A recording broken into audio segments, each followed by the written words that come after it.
بسم اللہ الرحمن الرحیم۔ بسم اللہ الرحمن الرحیم، الحمد للہ رب العالمین والصلاة والسلام علی رسولہ محمد وآلہ واصحابہ اجمعین، اما بعد۔ درس نمبر 202۔ آج کے سبق کا عنوان ہے مجاز کے قرائن کی بحث، حصہ دوم۔ یہ بحث چل رہی تھی کہ مجاز کے لیے قرینے کا ہونا ضروری ہے، یعنی ایک لفظ کو اگر آپ حقیقت کو چھوڑ کر مجازی معنی میں استعمال کر رہے ہیں تو اس کے لیے کوئی قرینہ ہونا چاہیے جس کی وجہ سے آپ مجازی معنی مراد لے رہے ہیں۔ تو اس کی بحث چل رہی تھی، اور پھر جو مجاز کے قرائن ہے وہ مختلف ہے۔ یا تو وہ عقلی قرینہ ہوگا، عقل یہ سمجھے گا، عقل کے ذریعے سے لوگ سمجھیں گے کہ یہاں حقیقی معنی مراد نہیں ہے، اور یا حس ہوگا کہ آدمی نظر سے دیکھے گا کہ یہاں حقیقی معنی مراد نہیں ہے، اور یا عرف کی وجہ سے معلوم ہوگا کہ یہ حقیقی معنی مراد نہیں ہے، اور یا شرعی طور پر وہاں حقیقی معنی متروک ہوگا۔ پھر آگے ان چاروں کی آگے مصنف نے اور قسمیں بیان کی ہے کہ یا تو یہ متکلم اور کلام سے خارج قرینہ ہوگا، اور یا متکلم میں قرینہ ہوگا، اور یا کلام میں قرینہ ہوگا۔ تو گویا پھر اس طرح تین قسمیں مصنف نے ذکر کی ہے، اور متن میں پھر اس کی مثالیں بھی گزر چکی ہے۔ کچھ مثالیں پچھلے سبق میں ہم نے بیان کی ہے، کچھ مثالیں ہم آج کے سبق میں بیان کریں گے۔ فرماتے ہیں وَنَحْوَ لَا يَأْكُلُ مِنْ هَذِهِ النَّخْلَةِ وَلَا يَأْكُلُ مِنْ هَذَا الدَّقِيقِ وَلَا يَشْرَبْ مِنْ هَذَا الْبِئْرِ حَتَّى إِذَا اسْتَفَّى وَكَرَعَ لَا يَحْنَثُ وَنَحْوَ لَا يَضَعُ قَدَمَهُ فِي دَارِ فُلَانٍ وَكَالْأَسْمَاءِ الْمَنْقُولَةِ ونحو التوكيل بالخصومة فإنه يصرف إلى الجواب لأن معناه الحقيقي مهجور شرعا وهو كالمهجور عادة فيتناول الإقرار والإنكار۔ اور اسی طرح اس کا یہ کہنا کہ وہ نہیں کھائے گا اس کھجور میں سے، اس کھجور کے درخت میں سے، اور وہ نہیں کھائے گا اس آٹے میں سے، اور وہ نہیں پیے گا اس کنویں سے، یہاں تک کہ اگر وہ اس کو پھانکے یا منہ لگا کر پیے تو حانث نہیں ہوگا۔ اور اس طرح اس کا یہ کہنا کہ وہ قدم نہیں رکھے گا فلاں کے گھر میں، اور اسماء منقولہ، اور اسی طرح توکیل بالخصومت، تو یہ جواب کی طرف لوٹے گا، کیونکہ اس کا حقیقی معنی شرعی طور پر محجور ہے، چھوڑ دیا گیا ہے، اور جو شرعی طور پر محجور ہو وہ عادتاً بھی محجور کی طرح ہوتا ہے، لہذا توکیل بالخصومت اقرار اور انکار دونوں کو شامل ہوگا۔ تو بہرحال اس میں مصنف نے 6 مثالیں ذکر کی ہے کہ جس میں حقیقی معنی چھوڑ دیا گیا ہے۔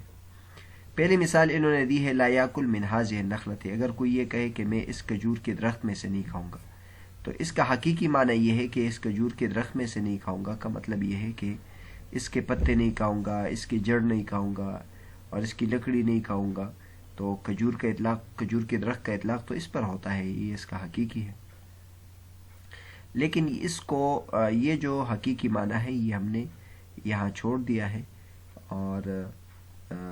عرف میں جب کوئی یہ کہتا ہے کہ میں اس کھجور کے درخت میں سے نہیں کھاؤں گا تو اس کا مطلب یہ ہے کہ اس کے پھل میں سے نہیں کھاؤں گا۔ اس طرح اور کسی درخت کے بارے میں بھی ذکر کرتا ہے، تو کیونکہ عرف میں لوگ لکڑی یا پتے نہیں کھاتے بلکہ اس کا پھل کھاتے ہیں، لہٰذا یہاں مجازی معنی مراد ہوگا، اور وہ یہ ہے کہ اس کے جو پھل ہے اس کا وہ نہیں کھاؤں گا۔ لہٰذا جب مجازی معنی مراد ہے، اب اگر کوئی اس کے پتے کھائے تو اس صورت میں وہ حانث نہیں ہوگا۔ دوسری مثال انہوں نے دی ہے کہ ولا یاکل من هذا الدقیق، میں اس آٹے میں سے نہیں کھاؤں گا۔ اب آٹے کا حقیقی معنی یہ ہے کہ اس آٹے کو منہ میں ایسے ہی ڈال کے اس کو پھانکے اور اس کو کھا لے، لیکن عرفاً آٹے کو اس طرح نہیں کھایا جاتا بلکہ اس کی روٹی بنائی جاتی ہے، پھر اس کو کھایا جاتا ہے، لہذا یہاں حقیقی معنی مراد نہیں ہوگا، اور مجازی معنی مراد ہوگا۔ اگر روٹی کھائے تو حانث ہوگا، اور حقیقی معنی پر اگر اس نے عمل کیا اور اس نے وہ اس آٹے کو پھانکا اور ایسے ہی منہ میں ڈالا تو اس سے حانث نہیں ہوگا۔ یہ دوسری مثال ہوگی۔ تیسری مثال ہے لا یشرب من هذا البئر، اگر کوئی کہے کہ میں اس کنویں سے نہیں پیوں گا، تو تو کنویں سے پینے کا حقیقی معنی یہ ہے کہ کنویں کو منہ لگا کر اس سے پانی پی لیں، یہ حقیقی معنی ہے۔ اور مجازی معنی یہ ہے کہ اس کنویں سے گلاس میں پانی لیا یا جگ میں پانی لیا، کسی برتن میں پانی لیا اور اس کو پیا، تو یہ یہاں مجازی معنی مراد ہے، حقیقی معنی یہاں مراد نہیں ہے۔ لہٰذا اگر کسی گلاس میں اس کنویں سے پانی لیا گیا ہے اور اس نے اس کو پی لیا تو اس سے وہ حانث ہو جائے گا۔ اس لیے آگے کہتے ہیں حتی اذا استفا، یہ دقیق کی صورت میں کہ اگر اس نے اس آٹے کو پھانکا، او کرع، اگر اس نے کنویں کو منہ لگا کر پانی پیا تو حانث نہیں ہوگا۔ آگے چوتھی مثال یہ دے رہے ہیں کہ لا یضع قدمہ فی دار فلان،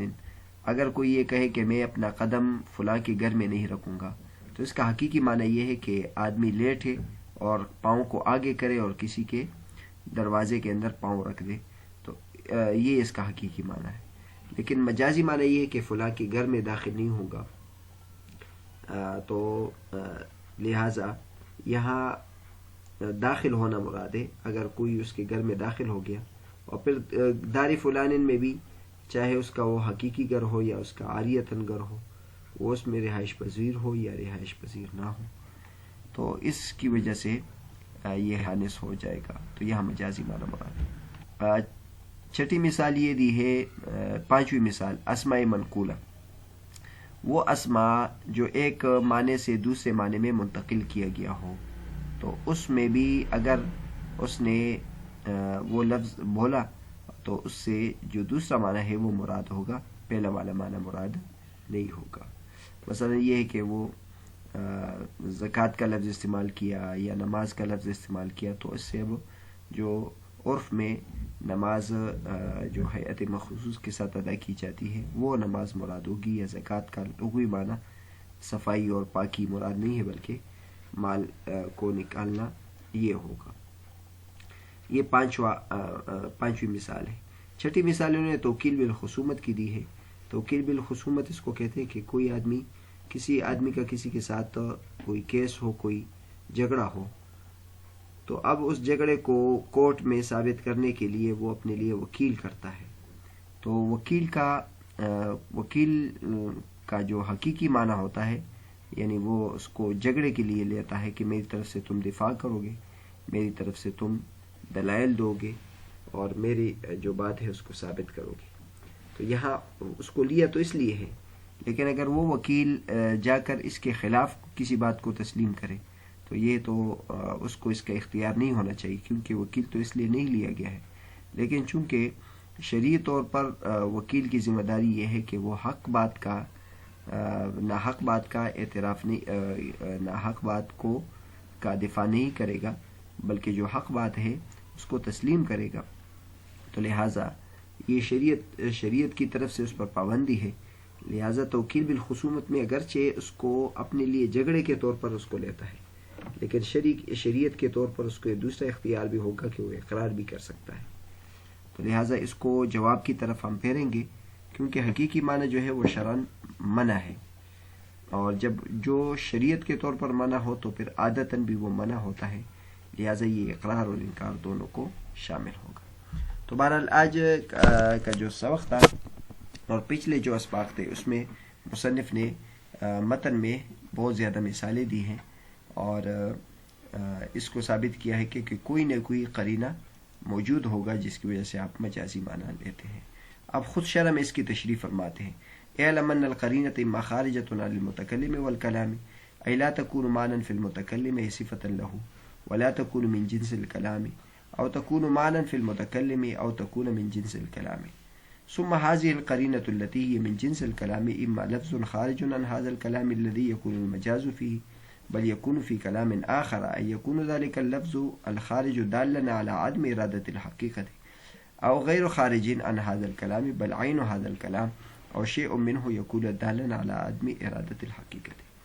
وہی بات جو متن میں کی ہے اس کو کچھ مزید وضاحت کے ساتھ فرماتے ہیں کہ قرینہ یا تو متکلم اور کلام سے خارج ہوگا، یعنی متکلم میں کوئی معنی موجود نہیں ہوگا، یا یعنی اس کی کوئی صفت نہیں ہوگی، اور نہ جنس کلام میں سے ہوگا، اور دوسری قسم یہ ہے کہ متکلم کی صفت اور اس میں کوئی معنی ہو، اور یا جنس کلام میں سے وہ قرینہ موجود ہو. تو 3 قسمیں یہ ہوگی. پھر وہ قرینہ جو جنس کلام میں سے ہے، پھر آگے اس کی قسمیں ہیں. یا تو اس کلام سے خارج ہوگا جس میں وہ مجاز موجود ہے، بلکہ وہ دوسرے کلام میں موجود ہوگا. یعنی وہ لفظ جو خارج ہے، وہ جو دلالت کرنے والا ہے اور حقیقت کے مراد لینے نہ لینے کے بارے میں، اور یا اس کلام سے خارج نہیں ہوگا بلکہ عین حاضر کلام ہوگا، اور یا ایسی چیز ہوگی جو یعنی حقیقت کے ارادے کے عدم پر دلالت کرنے والا ہوگا. پھر آگے فرماتے ہیں ثم هذا القسم على نوعين اما يكون بعض الافراد اولى كما ذكرنا في التخصيص ان المخصص قد يكون كون بعض الافراد ناقصا او زائدا فيكون اللفظ اولى بالبعض الاخر. فاذا قال كل مملوك لي حر لا يقع على المكاتب مع ان المكاتب مملوك حقيقة فيكون هذا اللفظ مجازا من حيث انه مقصور على بعض الافراد وهو غير المكاتب. او لم يكن بعض الافراد اولى فانحصرت القرینۃ فی هذه الاقسام. پھر آگے کہتے ہیں کہ پھر یہ قسم جب وہ یعنی کلام سے باہر ہو، پھر یہ 2 قسم پر ہے. یا تو بعض افراد اولا ہوں گے، جیسے کہ تخصیص میں ہم نے ذکر کر دیا کہ مخصص کبھی ایسا ہوتا ہے کہ بعض افراد ناقص ہوتے ہیں یا زائد ہوتے ہیں، اور لفظ جو ہے وہ بعض کے ساتھ اولا ہوتا ہے دوسرے بعض کے بنسبت. اس کی مثال دی تھی کل مملوک لی حر، کہ میرے جو بھی غلام ہے وہ آزاد ہے. تو اب اس یہ مکاتب پر واقع نہیں ہوگا، حالانکہ مکاتب بھی مملوک ہوتا ہے. تو یہ لفظ مجاز ہے اس اعتبار سے کہ یہ بعض افراد پر بند ہے اور وہ مکاتب کے علاوہ ہے، اور یا بعض افراد اولا نہیں ہوں گے. تو بہرحال قرائن جو ہے وہ ان اقسام میں منحصر ہو گئے. البتہ اس پر ایک اعتراض ہوتا ہے، وہ بیان فرماتے ہیں فإن قيل قد جعل في فصل التخصيص كون بعض الأفراد أولى من قسم المخصص غير الكلامي وها هنا جعل من قسم القرينة اللفظية فما الفرق بينهما؟ قلنا المراد بالمخصص الكلامي أن الكلام بصريحه يوجب في بعض الأفراد حكما مناقضا لحكم يوجبه العام، وكل مخصص ليس كذلك لا يكون كلاميا فيكون بعض الأفراد أولى يكون مخصصا غير كلامي بهذا التفسير. وها هنا نعني بالقرينة اللفظية أن يفهم من اللفظ بأي طريق كان أن الحقيقة غير مرادة. وفي كل مملوك لي حر يفهم من اللفظ عدم تناوله المكاتب فتكون القرينة لفظية. اشکال یہ ہے کہ اگر کوئی یہ کہے کہ تخصیص کے فصل میں بعض افراد کا اولا ہونا، اس کو ہم نے مخصص غیر کلامی میں شمار کیا ہے، اور یہاں اس کو قرائن لفظیہ میں سے شمار کیا ہے، تو ان دونوں میں فرق کیا ہے؟ تو واقعی یہ اعتراض ہے. پیچھے ہم نے ذکر کیا تھا کہ عام میں اگر بعض افراد کو آپ خاص کریں گے تو اس کی پھر کئی صورتیں ہیں، یا تو کلام کے ذریعے سے ہوگا اور یا کلام کے ذریعے سے نہیں ہوگا. جو کلام کے ذریعے سے نہ ہو تو اس کی مثال ہم نے یہ دی تھی کہ بعض افراد کا اس کلی میں اولا ہونا یا بعض افراد کا کم ہونا. یعنی ہی وہی قسم جو یہاں ذکر کی ہے، وہاں ہم نے اس کو کلام غیر لفظی میں شمار کیا ہے، اور یہاں ہم کہتے ہیں کہ یہ قرائن لفظیہ میں سے ہم نے شمار کیا ہے، تو وہاں غیر کلام میں غیر لفظ میں شمار کیا، اور یہاں تو واقعی یہ اعتراض ہے. تو اس کا جواب یہ دیا ہے کہ مخصص کلامی سے ہمارا مراد یہ کہ کلام میں صراحتاً یہ بات ہو کہ بعض افراد میں ایسا حکم ہو کہ جو مناقض ہو عام کے حکم کے، اور ہر وہ مخصص جو ایسا نہ ہو تو اس کو ہم کلامی نہیں کہتے یا لفظی نہیں کہتے. تو بعض افراد وہ مخصص غیر کلامی تھے اس اعتبار سے، چونکہ ہمارے وہاں ایک خاص تفسیر مراد تھی، تو اس خاص تفسیر کے مطابق وہ غیر کلامی تھا. اور یہاں ہمارا جو قرین لفظیہ ہے اس سے مراد یہ ہے کہ لفظ سے یہ بات سمجھ میں آ جائے، چاہے جس طریقے سے بھی بات سمجھ میں آ جائے کہ حقیقت یہاں مراد نہیں ہے. تو اب اگر ہم دیکھیں کل مملوک لی حر، تو اس لفظ سے یعنی مملوکن کے لفظ سے یہ بات سمجھ میں آتی ہے کہ یہ مکاتب کو شامل نہیں ہے، کیونکہ مکاتب پورا مملوک نہیں ہوتا. تو یہ قرینہ لفظیہ ہے. تو بہرحال یہ اشکال تھا، اور اشکال یہ تھا کہ آپ نے جو یہ قسم ہے اس کو آپ نے لفظی میں شمار نہیں کیا، اور وہاں آپ نے یہ لفظی میں شمار کیا ہے اور وہاں اپنے لفظی میں شمار نہیں کیا تھا. تو اس کا جواب یہ ہے کہ وہاں جو ہمارے لفظی سے مراد یہ ہے کہ لفظ میں صراحتاً تخصیص موجود ہو اور وہ تخصیص لفظ سے سمجھ میں آ رہا ہو. اور یہاں جو ہم نے وہاں اس لحاظ سے پھر یہ جو بعض افراد کا زائد ہونا ہے یہ لفظ سے چونکہ سمجھ میں نہیں آتا لہٰذا یہ غیر کلام میں شمار کیا تھا. اور یہاں چونکہ قرین لفظیہ کا مطلب یہ ہے کہ لفظ سے ایک بات سمجھ میں آ جائے تو یہاں چونکہ لفظ سے یعنی کل مملوکن سے یہ بات سمجھ میں آتی ہے کہ یہ قرین یہ جو مکاتب ہے اس کو یہ شامل نہیں ہے، مملوکیت اس میں نہیں ہے، لہٰذا اس وجہ سے ہم نے اس کو قرین لفظی میں شمار کیا ہے. تو بہرحال یہاں تک تو بحث مکمل ہو گئی کہ مجاز کے قرائن کے لیے قرائن کا ہونا ضروری ہے. اور قرائن میں پھر ہم نے قسمیں بیان کر دی کہ یا تو وہ عقلی ہوگا، حسی ہوگا، عادتی ہوگا یا شرعی ہوگا. اور پھر 3 قسمیں بیان کی تھی، یا تو متکلم و کلام سے خارج ہوگا، یا متکلم میں قرینہ ہوگا، یا کلام میں قرینہ ہو. پھر آگے 2 قسمیں بیان کی تھی کہ اگر کلام میں قرینہ ہو تو بعض افراد اولا ہوں گے جیسے کل مملوک لہ فہو حر، اور یا بعض افراد اولا نہ ہوں گے جیسے انما الاعمال بالنیات. یہ مثال پچھلے سبق میں ہم نے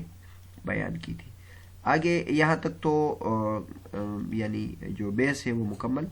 ہو گئی، لیکن اب جو مثالیں اوپر متن میں مصنف نے ذکر کی ہے اس کو مصنف تفصیل کے ساتھ بیان کریں گے کہ وہ مثالیں کس چیز کی ہے، وہ حس کی ہے، عادت کی ہے، عقل کی ہے یا شرع کی. انشاءاللہ اگلے سبق میں اس کو بیان کرتے ہیں.